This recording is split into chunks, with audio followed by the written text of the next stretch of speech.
जनहित न्यूज महाराष्ट्र चॅनलला सबस्क्राइब करा आणि रोज पहा आपल्या शहरातील बातम्या।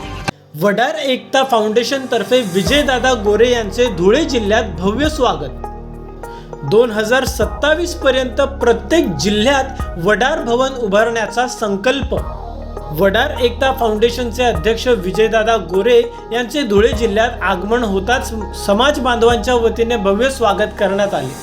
महाराष्ट्रभर सुरू असलेल्या दौऱ्याच्या निमित्ताने धुळे जिल्ह्यात आयोजित कार्यक्रमात त्यांनी उपस्थितांना मार्गदर्शन केले। वडार समाजाच्या सर्वांगीण विकासासाठी आणि विविध मागण्यांकडे लक्ष वेधण्यासाठी विजय गोरे सध्या संपूर्ण महाराष्ट्राच्या दौऱ्यावर आहेत। या दौऱ्यादरम्यान ते ठिकठिकाणी समाज बांधवांशी संवाद साधत असून अनेक गावांना सदिच्छा भेटही देत आहेत। समाजात एकजूट निर्माण करणे आणि युवा पिढीला योग्य मार्गदर्शन करणे हा या दौऱ्याचा मुख्य उद्देश आहे। यावेळी उपस्थितांशी संवाद साधताना त्यांनी समाजाच्या हक्काच्या जागेबाबत महत्त्वाची घोषणा केली।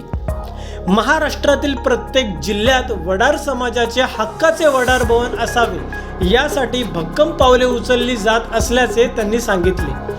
येत्या 2027 पर्यंत राज्यातील प्रत्येक जिल्ह्यात वडार भवन उभारले जाईल असे आश्वासन त्यांनी समाज बांधवांना दिले। या कार्यक्रमास जिल्ह्यातील वडार समाजातील नागरिक, पदाधिकारी आणि कार्यकर्ते मोठ्या संख्येने उपस्थित होते। विजयदादा गोरे यांच्या या उपक्रमामुळे समाज बांधवांमध्ये उत्साहाचे वातावरण पाहायला मिळत आहे।